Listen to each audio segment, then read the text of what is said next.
दोस्तों नमस्कार। आज हम लोग चर्चा करेंगे तुला लग्न वालों का दिसंबर 2024 का महीना गोचर के हिसाब से किस प्रकार की ऊर्जा लेकर आ रहा है। तो अगर आपकी जन्म कुंडली में यहाँ पहले वाले भाव में 7 का अंक लिखा है तो ये कुंडली कहलाएगी तुला लग्न वालों की। पहला परिवर्तन हो रहा है शुक्र का।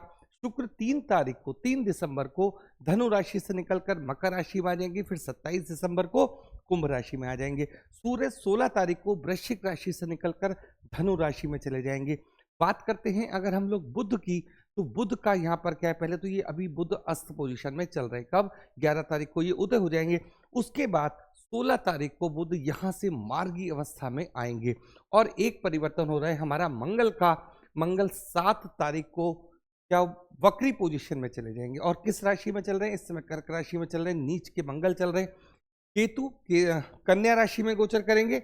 और अगर बात करते हैं राहु की, तो ये मीन राशि में गोचर करते रहेंगे। गुरु वक्री पोजीशन में चल रहे हैं, वृषभ राशि में चल रहे हैं इस वक्त। और अगर बात करते हैं शनि की, जो मार्गी अवस्था में अपनी ही राशि कुंभ राशि में गोचर कर रहे हैं।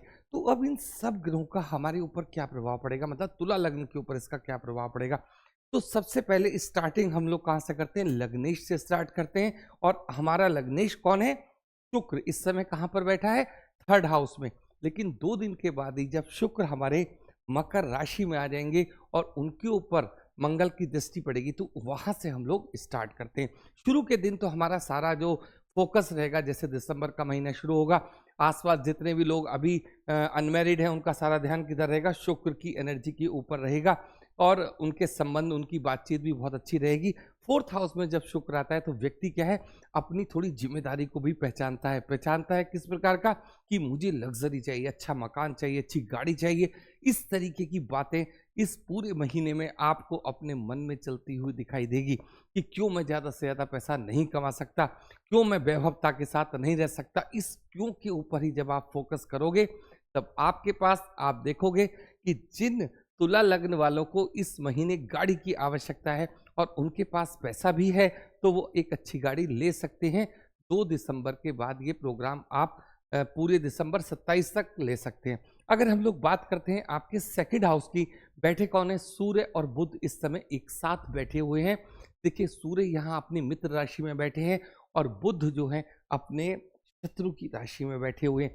2nd हाउस होता है हमारा संस्कार का, हमारे पैसे का। और इनके ऊपर दृष्टि किसकी पड़ रही है? गुरुदेव बृहस्पति की पड़ रही है, जो एक बहुत ही अच्छा परिणाम आपको देंगे। किस चीज का? जो भी आप पैसा कमा रहे हो, लॉन्ग टर्म इन्वेस्टमेंट में आप इस महीने खर्च करोगे। एक अच्छी चीज आपको, जैसे कहते हैं ना, कोई शेयर हमें सस्ते पैसों में मिल गया, कुछ कम पैसों में मिल गया और आगे चल के उसने हमें अच्छा प्रॉफिट दिया। तो इस तरीके की इन्वेस्टमेंट बहुत शानदार आपको देखने को मिलेगी 15 दिसंबर तक। उसके बाद जब सूर्य आपके तीसरे भाव में चले जाएंगे, तो हो सकता है कि आप एक अच्छा मार्जिन देखकर उसको सेल भी कर दो। लेकिन मेरा आपसे कहना है कि जब आपने कोई चीज़ एक अच्छे दाम में ली है, तो उसको थोड़ा सा रोक कर चलिए। तो ये चीज़ आपको समझनी है कि जब सूर्य 3rd हाउस में आएंगे तो आपका मन करेगा प्रॉफिट बुक कर लो। अगर आपको लगता है प्रॉफिट बुक करना ज़्यादा अच्छा है, तो आप ऐसा कर सकते हैं। कुल मिलाकर मेरा आपसे सिर्फ कहना यह है कि ये आपके मार्जिन को कमाने वाला, पैसे को कमाने वाला महीना साबित होगा। अगर हम लोग बात करते हैं आपसे 3rd हाउस की, तो अभी यहाँ आपको शुक्र दिख रहे हैं। उसके बाद क्या होता है? शुक्र तो चले जाएंगे 4th हाउस में। 3rd हाउस किसका मालिक है? 3rd हाउस के मालिक हैं गुरुदेव बृहस्पति, जो इस समय 8th हाउस में बैठे हुए हैं। और गुरुदेव बृहस्पति की जो दूसरी राशि है वो है 6th हाउस। तो 6ठे हाउस का स्वामी इस समय आपके 8वें हाउस में बैठा हुआ है। इसको गोचर की कुंडली के अनुसार मैं आपको बता रहा हूं। देखिए, किसी भी विवाद में अगर आप फंसे हुए, और वो भी किस चीज से संबंधित हो, कोई जायदाद को लेकर या किसी मकान के बंटवारे या जमीन के बंटवारे को लेकर चले हैं, तो ये कोर्ट केस जो आप सोच रहे हो कि ये मतलब मेरे कहने से कुछ कम हो जाएगा, अभी कम होता हुआ दिखाई नहीं दे रहा। मेरा कहने का मतलब है कि अगर हमारे बहन भाइयों में कुछ प्रॉपर्टी को लेकर विवाद है, तो वो विवाद क्या होगा? बढ़ता चला जाएगा। लेकिन आपके पक्ष में रहेगा, ये चीज भी आपको देनी है, समझना है इस चीज को। मतलब मेरा कहने का मतलब है कि ज्यादा आपको बोलने की आवश्यकता नहीं है। जो भी फैसला होगा आपके पक्ष में होगा। बात कर लेते हैं हम आपके 4th हाउस की। यहाँ पर 3 तारीख को मंगल आ जाए, 3 तारीख को शुक्र आ जाएंगे और शुक्र पर नीचस्थ मंगल की दृष्टि पड़ेगी। तो मैंने अभी आपसे ये बोला था कि जो लोग अभी प्रेम संबंध में हैं, जैसे कि चाह रहे हैं, तो उसके ऊपर दृष्टि किसकी आ रही है? नीचस्थ मंगल की, मतलब एक क्रूर दृष्टि आ रही है। और 8 तारीख को 7 तारीख को क्या हो जाएंगे? वक्री पोजीशन में चले जाएंगे। तो यहाँ पर जैसे कहते हैं ना कि किसी बात को लेकर आपके अंदर बहुत ज्यादा वाला गुस्सा है, तो ये गुस्सा कैसे निकलता है? ये जैसे हमारी कोई फ्रेंड है या कोई फीमेल पार्टनर है, उसके थ्रू कोई ना कोई ऐसा विवाद आपको देखने को मिलेगा कि जहां आप काम करते हो कार्यस्थल पर, इस तरीके की लड़ाई वाली संभावना आपको दिखाई देगी। तो देखिए, आपको क्रोध भी जरूरत से ज्यादा आएगा।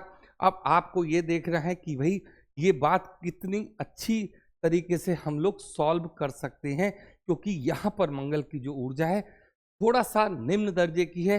हो सकता है कि आप कुछ ऐसे शब्दों का भी प्रयोग कर दें जो बाद में आप लोग सोचोगे हमें ऐसा नहीं करना चाहिए था। तो ये स्थिति यहाँ बनी हुई है और यहाँ पर आपके इस समय जो मंगल पर शुक्र की दृष्टि है, तो ये झगड़े वाली स्थिति भी कही जाती है। अगर हम लोग बात करते हैं आपसे 5th हाउस की, यहाँ बैठे हैं शनि मार्गी पोजीशन में, शनि अपने ही घर में बैठे हुए हैं और मालिक कौन कौन के स्थान के? 10वें के और 11वें के। और शनि आपकी कुंडली में योग कारक ग्रह होते हैं। एक चीज को आप जरूर ध्यान रखिए कि जब शनि मार्गी स्थिति में आ रहे हैं, देखिए कुछ एक ऐसे महीने होते हैं जब हमें अपनी डिजायर, जो हम इच्छा होती है जो हमारे अंदर, उसको पूरा करने की एक समय मिलता है। तो ये एक ऐसा समय आपको दिया जा रहा है जो दिसंबर से लेकर अभी आगे तक चलेगा। लेकिन यहाँ बात किसकी करें? दिसंबर मंथ की, 31 दिसंबर तक। तो ये चीज आपको समझनी है कि जो टारगेट आपने अपनी लाइफ के बनाई, मतलब जिस चीज की आपको इच्छा है, उसको आप अचीव करने में लग जाइए। परिणाम आपके पक्ष में होना है। कुछ लोग इंट्राडे ट्रेडिंग करें, कुछ लोग लंबे समय के लिए शेयर खरीदते हैं, तो सब चीजों में लाभ होगा।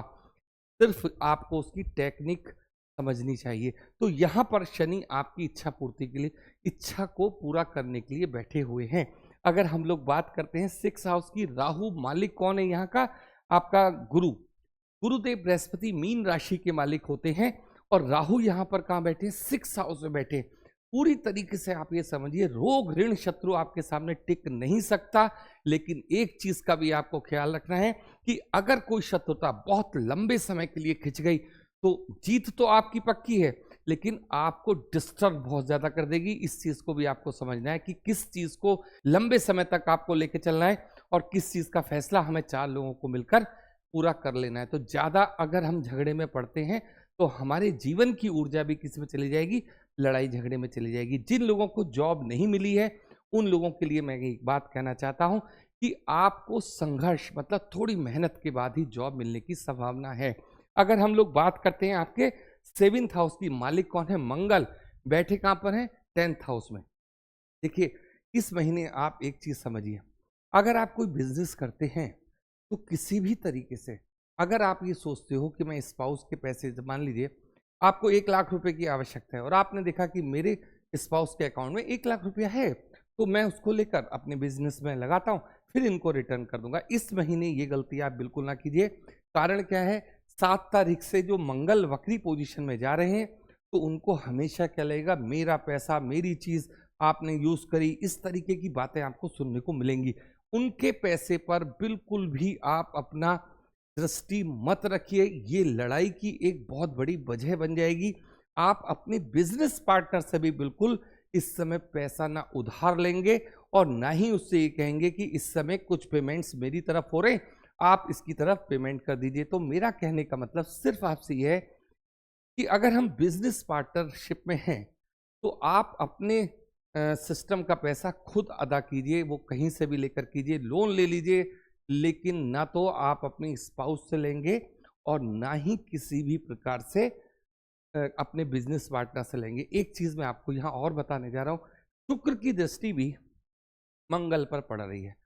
अभी होता क्या है कि हमारे पास एक ऑप्शन होता है कि चलिए गोल्ड को हम बैंक में रखकर, पैसा है हमें ही देना है, गोल्ड को हम अगर बैंक में रख दें तो उससे हमें, देखिए गोल्ड वगैरह जितनी भी चीजें, चाहे वो आपका अपना गोल्ड ही क्यों ना हो, लेकिन आपके स्पाउस की नज़र में होता है, मतलब उसी का डिपार्टमेंट है। तो मेरा कहने का मतलब है कि इस तरीके की कोई भी गलती ना कीजिए कि जिसमें हमारी आपस के रिलेशन भी खराब हो जाए। तो ये चीज आपको विशेष तौर से ख्याल रखनी है। अगर हम लोग बात करते हैं 8th हाउस की, 8th हाउस में कौन बैठे हैं? गुरुदेव बृहस्पति बैठे हैं।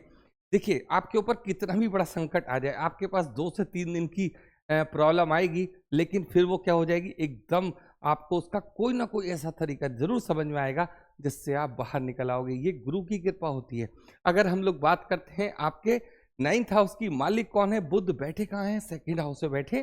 अभी बुध थोड़ा सा सूर्य के साथ है, थोड़ा अस्त पोजिशन में आ जाएंगे, लेकिन जब गुरु मार्गी होंगे, मतलब आप एवरेज लगा लीजिए 16 से हो जाएंगे, 17 से लगाते हैं, तो ये चीज जो आपको मैं कह रहा हूँ ना, विवादित चीजों से आपको पैसा मिलेगा, तब आपको विवादित चीजों से भी पैसा मिलना शुरू हो जाएगा। अब हम लोग देखिए बात करते हैं आपके 10th हाउस में।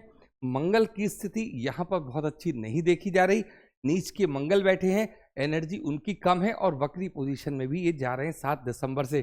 तो इसको हम लोग एक शब्द में कहते हैं कि आपका गुस्सा भी बहुत ज्यादा रहेगा और आपके बॉस वगैरह भी आपको छोटी छोटी सी बातों पर भी कुछ ना कहने योग्य शब्द भी कहेंगे, जिससे क्या होता है, विवाद बढ़ता है। देखिए, विवाद बढ़ता कब है कि जब मैंने उतना बड़ा काम गलत नहीं किया जितनी बड़ी की मुझे बात सुननी पड़ी। तो यहाँ पर इस स्थिति से बचाव के लिए आपको थोड़ा मंगल का उपाय जरूर करना चाहिए। अब हम लोग बात करते हैं आपसे 11th हाउस की। 11th हाउस का मालिक कौन है? सूर्य। देखिए बैठे कहाँ पर है इस समय? 15 तारीख तक बैठे हैं हमारे 2nd हाउस में। तो जब भी 11th हाउस का संबंध 2nd हाउस से बनता है, जबरदस्त मार्जिन, मतलब एक अच्छा पैसा आपका बनता है, प्रॉफिट अच्छा आपको मिलेगा और अकाउंट में जाएगा और लंबे समय के लिए इन्वेस्ट होगा। तो ये चीज आप समझिए। अब बात करते हैं आपके 12th हाउस की।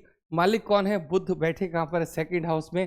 तो देखिए, चाहे आप इन्वेस्ट कीजिए या फिर कोई गाड़ी वगैरह के ऊपर खर्च कीजिए, ये सोचना आपका है, लेकिन मैं आपसे कहूंगा कि इस समय का जो टाइम है आपको इन्वेस्टमेंट की तरफ जाना चाहिए, क्योंकि जब हमारे केतु यहाँ बैठे, केतु के ऊपर गुरुदेव बृहस्पति की दृष्टि आ रही है, तो आपको अननेसेसरी खर्चे तो नहीं करने देगा, मतलब अच्छे स्थानों पर खर्चा होगा, लेकिन फिर भी इसका मालिक कहाँ पर बैठा है? 2nd हाउस में बैठा है। तो क्या होगा? खर्च होना ही होना है। तो अच्छा है, ये रहेगा कि मुझे 1 लाख का खर्च मैं किसी और तरीके से कर दूं, तो पता चले मैं उसको इन्वेस्ट कर दूं। तो ये चीज आपको सोचनी है। अब जिन तुला लग्न वालों की अभी मैरिज नहीं हुई है, तो ये महीना भी कोई खास मैरिज के लिए मुझे अच्छा दिखाई नहीं दे रहा। और दूसरी बात मैं आपसे ये कहूँगा, जिन लोगों को जॉब नहीं मिली है, इस समय थोड़ा सा मेहनत अगर आप लोग करेंगे तो आप लोगों को जॉब अवश्य मिलेगी। लेकिन जो व्यक्ति जिस स्थान पर है, चाहे वो जॉब में है चाहे बिजनेस में है, लेकिन इस दिसंबर के महीने में चाहे हमारा कोई लड़ाई हो जाए, चाहे झगड़ा हो जाए, कि आप अपनी जॉब को या फिर अपनी बिजनेस को चेंज करने का बिल्कुल भी ख्याल दिमाग से निकाल दीजिए। तो आज के लिए इतना ही। आप लोगों ने इतना समय दिया उसके लिए बहुत बहुत धन्यवाद। Thank you.